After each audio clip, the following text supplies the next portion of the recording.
పిల్లలకు తినిపించే బిస్కెట్ ప్యాకెట్లలో పురుగులు వచ్చిన ఘటన కర్నూలు జిల్లా ఆదోనిలో వెలుగులోకి వచ్చింది. ప్రముఖ బిస్కెట్ కంపెనీ అయిన పార్లేజీ కంపెనీకి చెందిన హైడ్ అండ్ సీక్ బిస్కెట్లలో పురుగులు ఉండటంతో ప్రజలు ఆందోళనకు గురయ్యారు. పెద్ద కంపెనీగా పేరు పొందిన పార్లేజీ కంపెనీ బిస్కెట్లలో కూడా పురుగులు ఉండటంతో ప్రజలు మండిపడుతున్నారు. ఆదోని పట్టణంలోని ఎంఎం కాలనీకి చెందిన మనోజ్ కుమార్ తన పిల్లోడికి బిస్కెట్ తీసుకోవడానికి దుకాణానికి వెళ్లి బిస్కెట్ ప్యాకెట్ కొని తెచ్చాడు. ఇంట్లో పిల్లాడికి తినిపిద్దామని చూడగా అందులో పురుగులు రావడంతో ఆశ్చర్యపోయారు.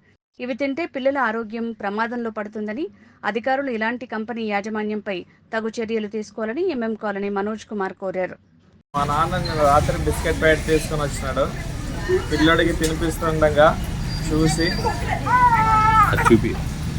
ఈ బిస్కెట్ ప్యాకెట్ నిన్న అంగట్లో తీసుకొచ్చి తినిపిస్తుండగా చూడంగా దీంట్లో పురుగులు ఉన్నాయి.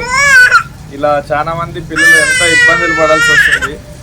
పిల్లలకి ఏమైనా అయితే దీని పట్ల ఎవరు బాధ్యత తీసుకుంటారని పైన ఈ పార్లేజీ కంపెనీ పైన తక్షణమే చర్యలు తీసుకోవాల్సిందిగా కోరుచున్నాం.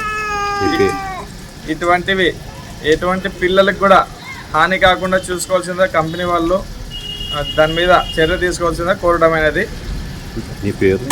నా పేరు మనోజ్ కుమార్, ఎంఎం కాలనీ.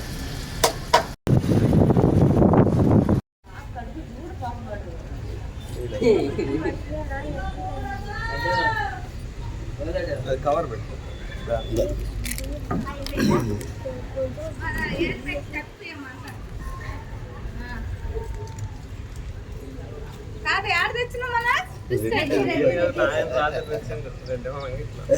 లేదంటుండ్రు వాళ్ళు, రెడ్ వాళ్ళు మాకు ఆ బిస్కెట్లు లేవు